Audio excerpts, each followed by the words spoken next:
या सृष्टि सृष्टुराद्या वहति विधिवतम या हविर्या च होत्री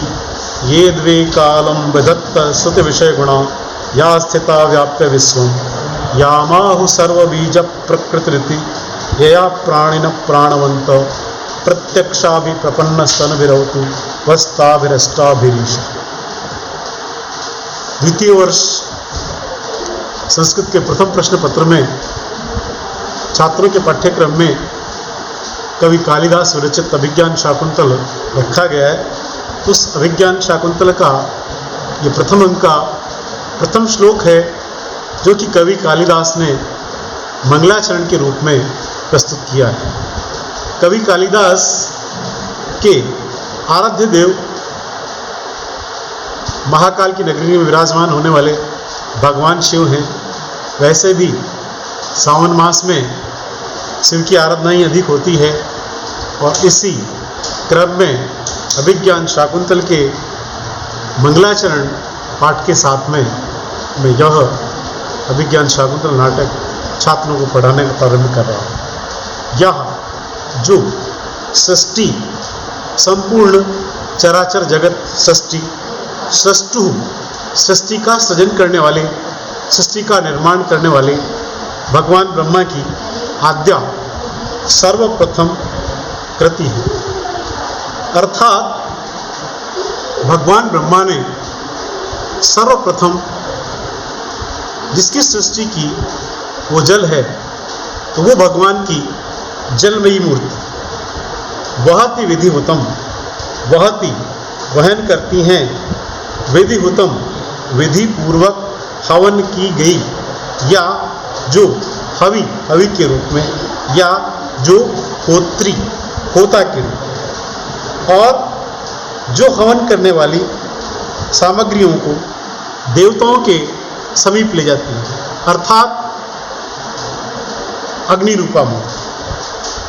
ये द्वे कालम विधत्ता ये जो द्वे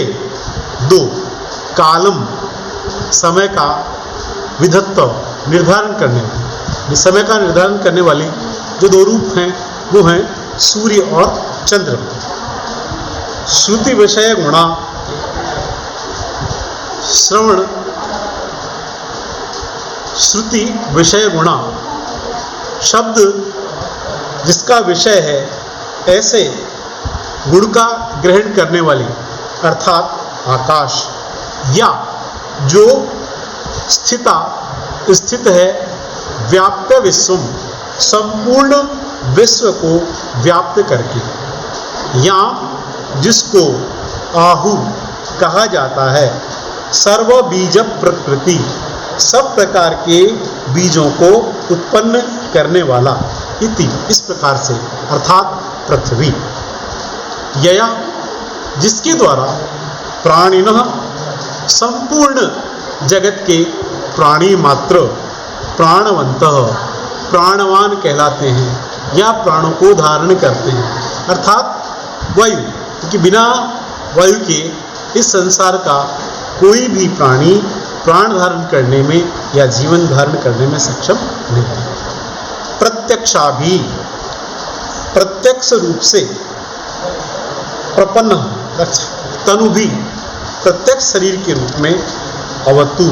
रक्षा करे वह तुम्हारी आप सभी की ताभी उन अष्टाभी उन 8 स्वरूप वाले उन 8 मूर्तियों में, यानी इसमें हमारे प्रकृति रूप भगवान शिव के 8 रूप बताए गए हैं। वे 8 रूप जो सृष्टि का निर्माण करने वाले ब्रह्मा की प्रथम रचना है, प्रथम सृष्टि है, ऐसी भगवान शिव की जलमयी मूर्ति जो शास्त्र विधि पूर्वक हवन की गई सामग्रियों को देवताओं तक पहुंचाने का कार्य करती हैं, ऐसे ही अग्नि रूपा मूर्ति जो समय का दिन और रात्रि रूपी समय का ज्ञान कराती हैं, उसका विधान करने वाली अर्थात उनकी सूर्य और चंद्रमा रूपी मूर्ति जो श्रवण इंद्रिय के विषय शब्द रूप को आश्रयभूत है, जो सारे संपूर्ण विश्व को व्याप्त करके स्थित है, अर्थात आकाश रूपा मूर्ति और जिसको सभी विद्वान लोग संसार के समस्त बीजों को उत्पत्ति का कारण मानते हैं। ये सब वस्तुएं जिससे उत्पन्न होती है, ऐसी पृथ्वी रूपा मूर्ति और जिसके द्वारा संसार के समस्त प्राणी प्राणवान कहलाते हैं, अर्थात वायु रूपा मूर्ति, इन सभी प्रत्यक्ष दिखाई देने वाली अष्ट मूर्तियों से युक्त समस्त जगत के स्वामी भगवान शिव आप सभी से तात्पर्य हैं जो पठन पाठन कर रहे हैं उस समय पाठक गणों की, और जिस समय में इस नाटक का मंचन किया जा रहा है उस समय में दर्शक के रूप में इस नाटक को जो देख रहे हैं, ऐसे उन सभी दर्शकों की वो भगवान शिव की अष्ट मूर्ति सब प्रकार से उनकी रक्षा।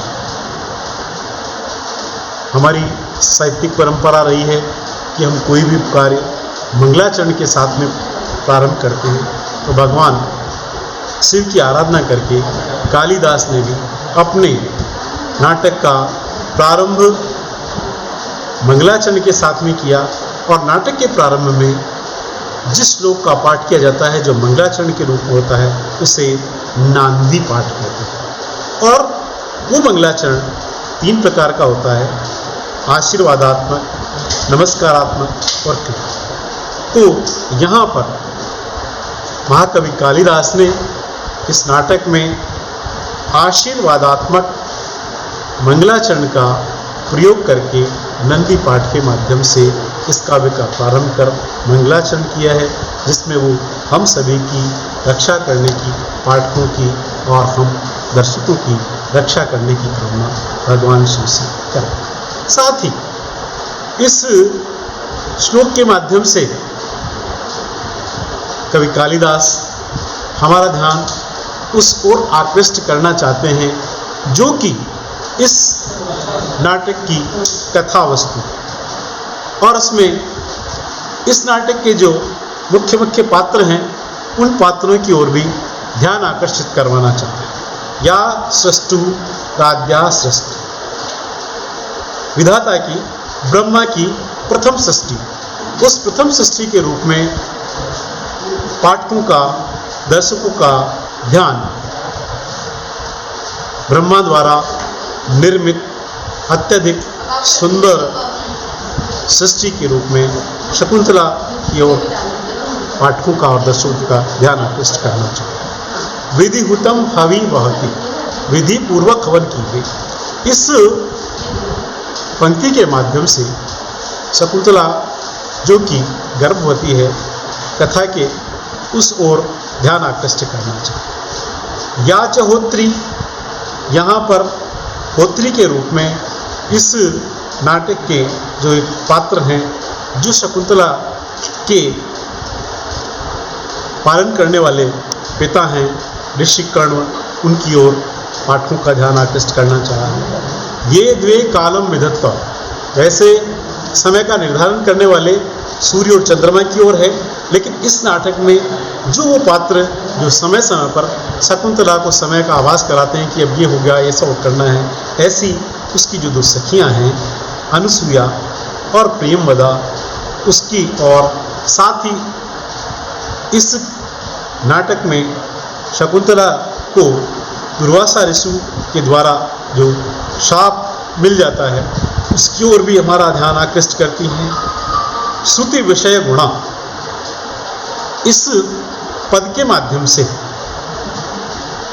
कवि हमारा ध्यान उस ओर आकृष्ट करना चाहता है कि आने वाली कहानी में जहाँ शकुंतला का विरोधान किया जाता है उस ओर भी कवि हमारा ध्यान आकृष्ट करना चाहता है। विश्वम व्याप्य स्थिता, संपूर्ण विश्व को व्याप्त करके, अर्थात शकुंतला में जितने भी प्रकार के गुण हैं उन सभी का आभास हमें करवाना चाहता है। यामाहु सर्वबीज प्रकृति, जो संपूर्ण बीजों को उत्पन्न करने वाली पृथ्वी है, उस रूप में यहाँ पर शकुंतला के माध्यम से, शकुंतला से इस पृथ्वी का भरण पोषण करने वाले भरत की उत्पत्ति की ओर भी कवि अपना ध्यान आकृष्ट करना चाहता है, उस ओर कहानी का संकेत करना चाहता है। यह प्राणिन प्राणवंत, इस पद के माध्यम से दुष्यंत शकुंतला और भरत उन्हें अपने राज्य में लौट आते हैं। सभी राज्य के व्यक्ति प्राणवान हो जाते हैं। इस प्रकार से संपूर्ण प्रजाएं प्रसन्न होती हैं। इस और भी संपूर्ण कहानी की ओर कवि हमारा ध्यान आकृष्ट करना चाहता है। इस श्लोक में कवि ने हमारे लौकिक छंदों में जो सबसे लंबा छंद है सृगधरा छंद, उस सृगधरा छंद का प्रयोग किया है। साथ ही इसमें सृष्टु सृष्टि